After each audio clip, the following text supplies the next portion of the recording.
I definitely don't want to do Army. I definitely don't want to do Marine Corps because I'm like this 113-pound skinny kid. And then Top Gun was big at the time, right? So I'm like, all right, this Navy thing is cool. My commanding officer, he's like, one day you're going to be a command master chief. And I'm like, who's this? Produced by Podcast Architects. You're listening to the Lead On podcast, where we discuss experiences in the armed forces while exploring lessons from military leaders. Hey, welcome to another edition of Lead On, Lessons from Military Leaders. I'm David Deary with the Enlisted Leadership Foundation.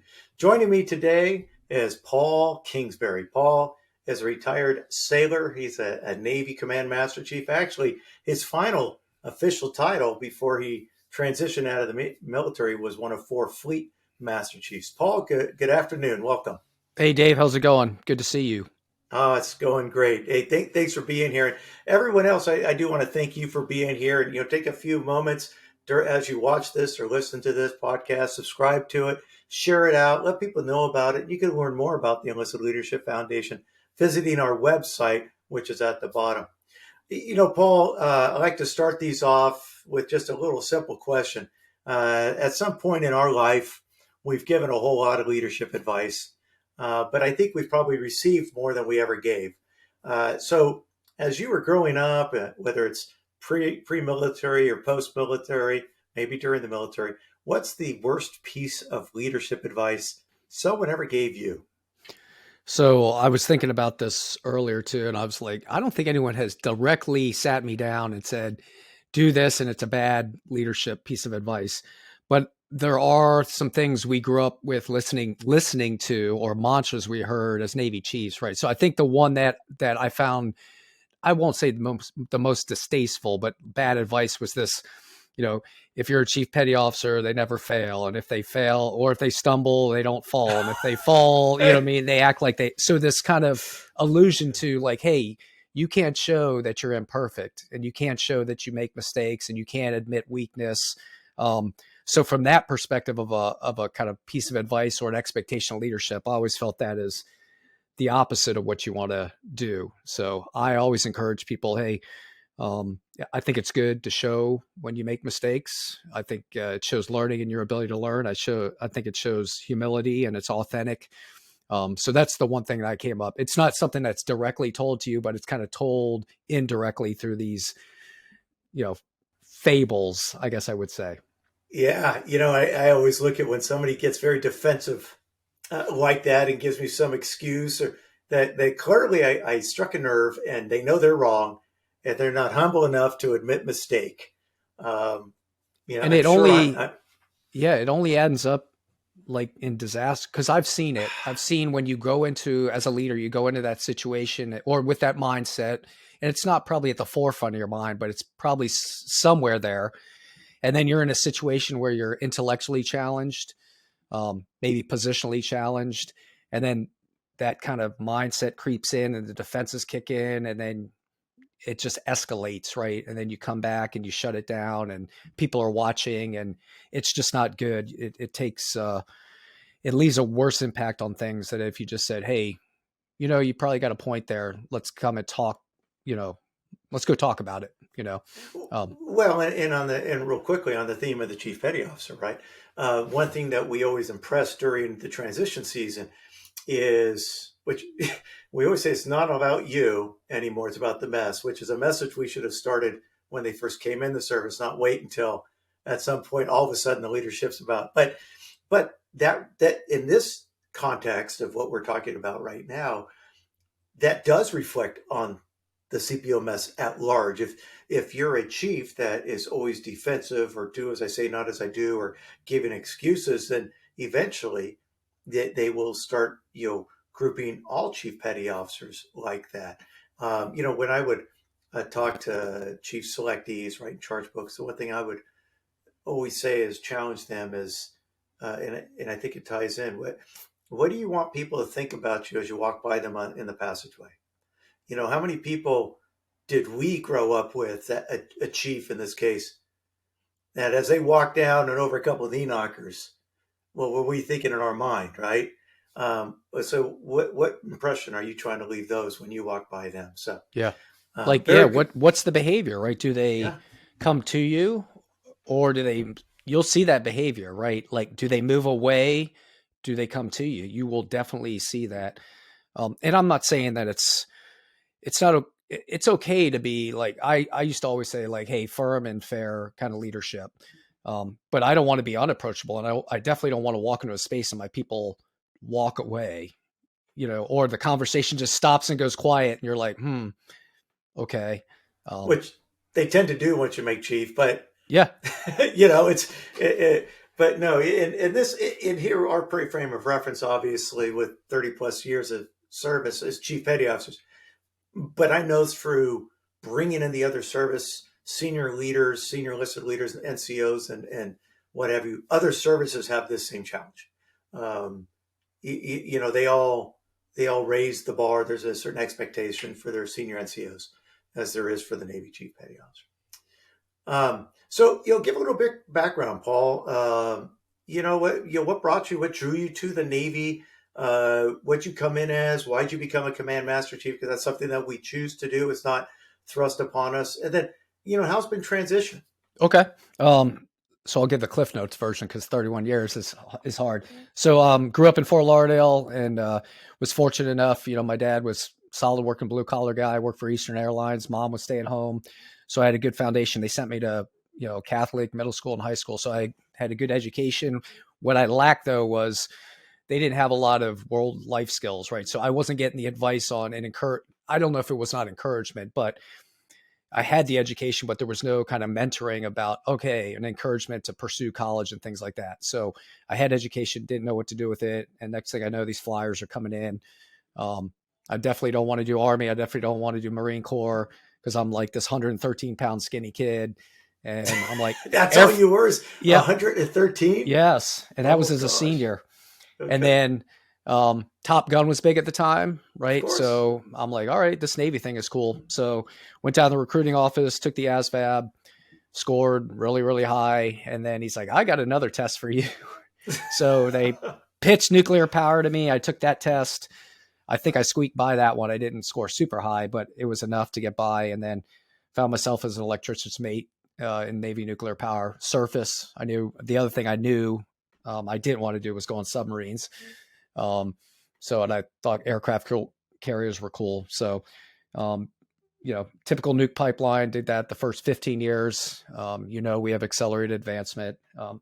And it's not just given, right? So you still have to, there's some work. There's work you got to do. You got to qualify. Mm-hmm. You got to do some stuff. You can't just slack around and get advanced. So, but I knew I had frustrations with nuclear power. There are some great things that come with it. I've written about that, but there's definitely a lot of pressures and challenges. And I just didn't want to, I had peaked out. I was a department, bull nuke on the Ronald Reagan pre-commissioning at that point.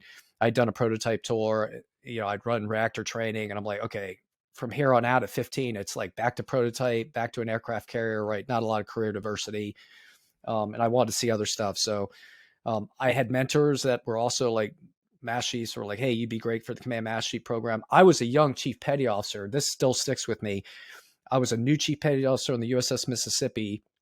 And I only did about 18 months there as a chief because we were decommissioning and the crew was going off. So my commanding officer, Larry Lewandowski, I still remember this, on a checkout interview. He's like, one day you're going to be a command mass chief. And I'm like, who's this? Honestly, at that point, I was a 9-year chief. I wasn't even bought into the Navy. I was just kind of going along with it. So I'm like, how's this guy? Yeah, whatever. Sure enough, other people saw that and kind of were nudging me along, and I went and applied for the command master chief program. What is it that you think other people saw that you didn't see in yourself? So I think it has to be, I think they look for people that have a good positive attitude, energy, communication skills. And I was still immature, as an adult, honestly. Well, sure. If you came in out of high school and you were a 9-year chief, you were just in your late 20s. Yeah. So I was still maturing. I was going through a divorce and things. So I was learning life lessons still too. But I think I wasn't a yes man per se. I mean, I would always grow my hair long, and I wasn't Joe Sailor for sure. But, I tried to qualify fast. I knew how to take orders and execute. I knew how to push back the right way. So if I wanted to give feedback that was pushing back, I know how to present that, I think, in the right way. So it's professional, not personal. Yep. And I hear you say too that, and I think this is important, especially today across the military services.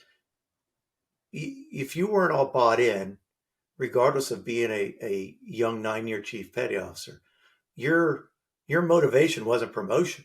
Your motivation wasn't putting on anchors. Then the next day, what do I need to do to get in my star?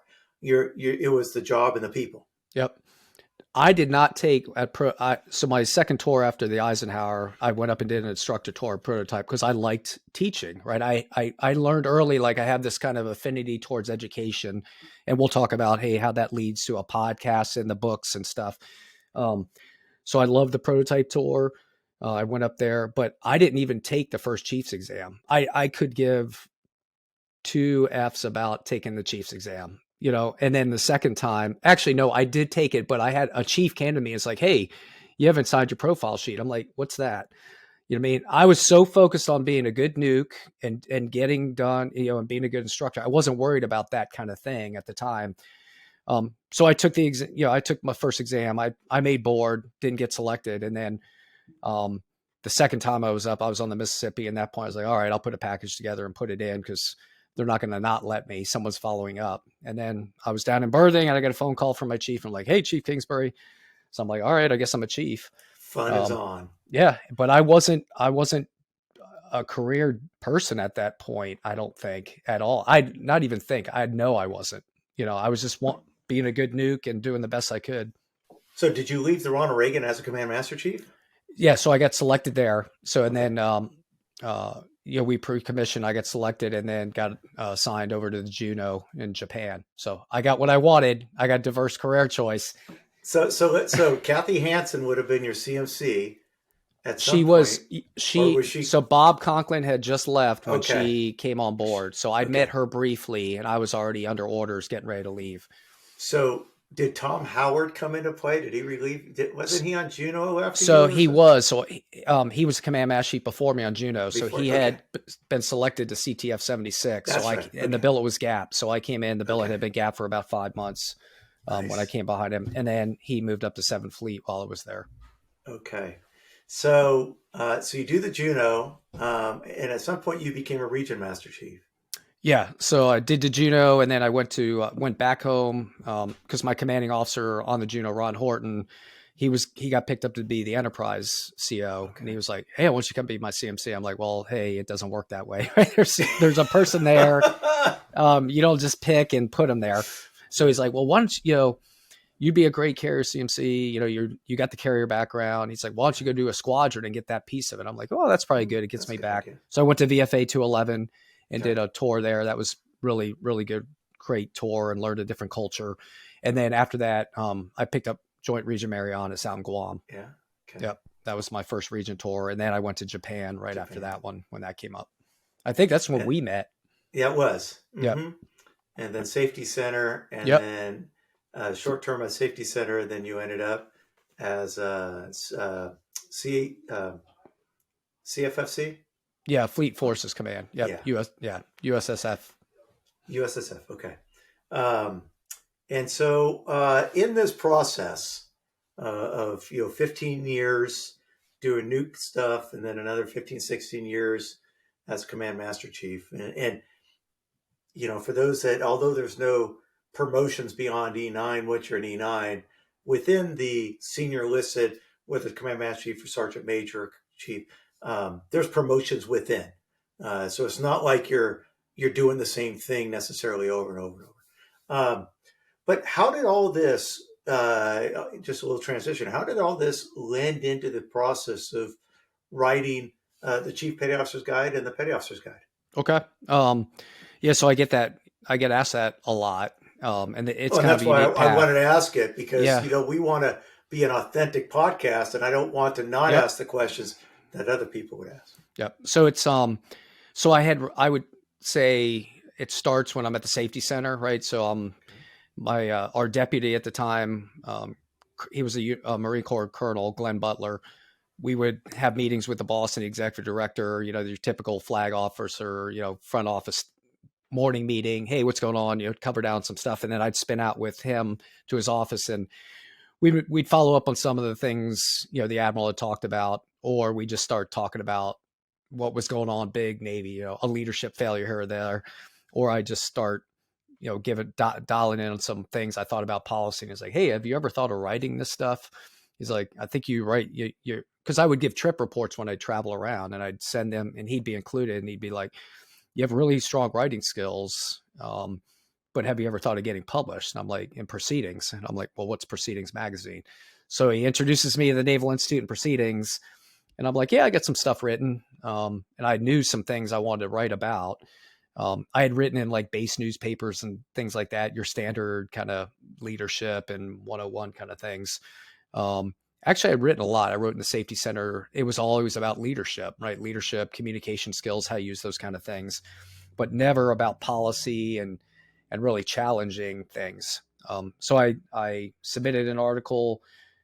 It was about the role of the senior enlisted leader on the flag staff. That one it went to the editorial board. They said it was too long. They came back and said, hey, if you can cut this down into 1,500 words, we can publish it. How long was it? It was like 3,000. Okay. Right. So I was like about 2,500 or 3,000. So it's about 250 words a page. So about a 10-page thing. And I had notes on this already written. So I was like, okay, so I set it aside, and then the nuke power cheating thing happened. Remember that, when like 24, 25 chiefs were caught for basically taking exams, taking them home on their files, and then basically cheating on the exam. So I wasn't making excuses for that, but I wanted to write about my experience and the reason why nukes will make these kind of decisions, right? And I'd learned at the Safety Center about normalized deviance, risk tolerance, and the factors that influence people and their willingness to take more risk, even at great personal or professional cost. So I spun that all into an article called When Cheating Becomes Normal. I submitted that. That got published, and that was cool. So Admiral Stavridis at the time sent me a letter and signed, right? So you get a lot of recognition, and people are like, that was a great article. And then these articles just started coming out. And then I was invited to join their editorial board because I had insight, and kind of what was going on, and you help shape the content. It's not about reviewing essays. It's more about what's hot in the fleet that needs to be talked about. So I was helping them with that. And then probably about a year later, I was approached, and they're like, hey, we got this Chief Petty Officer's Guide. It was published in 2004. We've been trying to revise it. We'd be willing to do the second edition. So I was like, all right.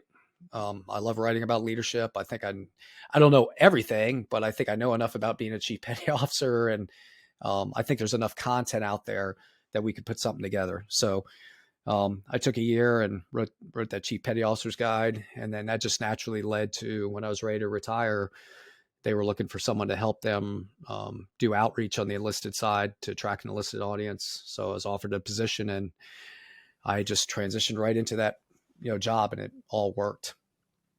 But, and that's an important data point when we talk transition. And you're not the first person that I know that did some work with a company or an organization, for profit or nonprofit, while in uniform, something that you're passionate about. That does oftentimes lead to future employment once we transition out. So when did, and again, as a reminder, public service announcement, don't forget to like the podcast, share it out, and check out the Chief Petty Officer's Guide or the Petty Officer's Guide that Paul has written of both. And then check out Paul's podcast, the Cutlass podcast. So talk to us a little bit about your podcast, Paul.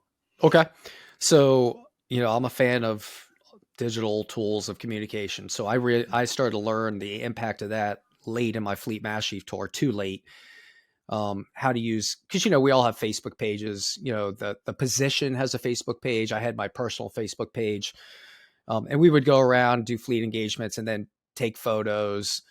And you get some likes and stuff or whatever, like, hey, I'm out here with sailors and doing this kind of stuff.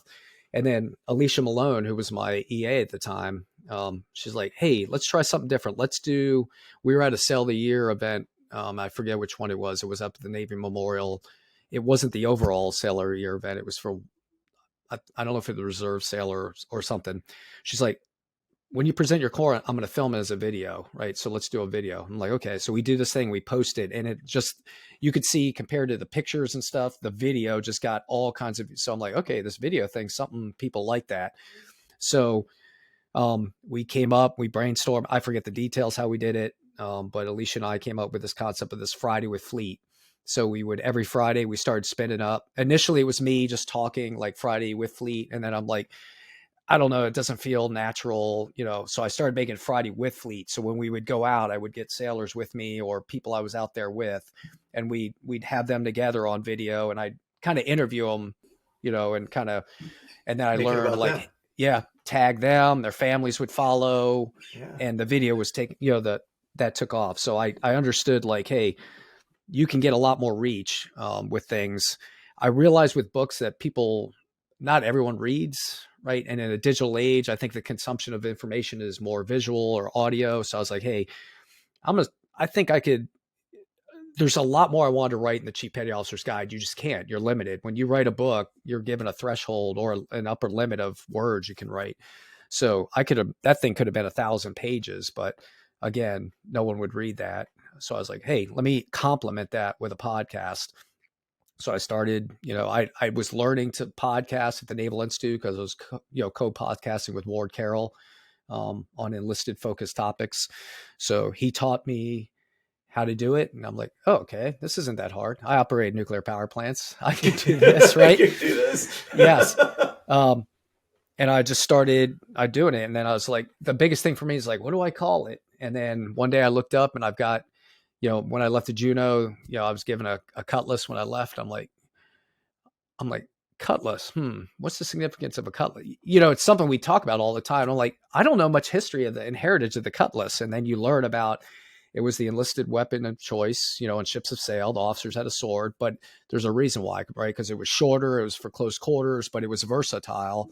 It wasn't just for fighting. It was for cutting rope and doing kind of maintenance on, ships of sail and things like that. So this concept of sturdiness, it's a very sturdy weapon, credibility and flexibility it gave you. I was like, that's the kind of leadership attributes you want, right? You want to be a sturdy leader who's credible and versatile, right? So it all just kind of all came together. So I called it Cutlass Podcast and just started picking topics out of the CPO guide and reaching out to, command master chiefs and people I knew and other senior enlisted leaders, retired mostly, and just said, hey, will you join me for a topic? And they were all ready, willing, and able. And it's spun out to about 50 episodes now. And it's not, it does okay. It's not, super big because that's on me. I haven't been consistent with it because with work and stuff, I haven't been able to consistently push out content, but I do recycle the episodes and share them on different social media channels. But there's 50 episodes, and just in those 50, there's a ton of great leadership insights and information out there that people could share or learn from. So.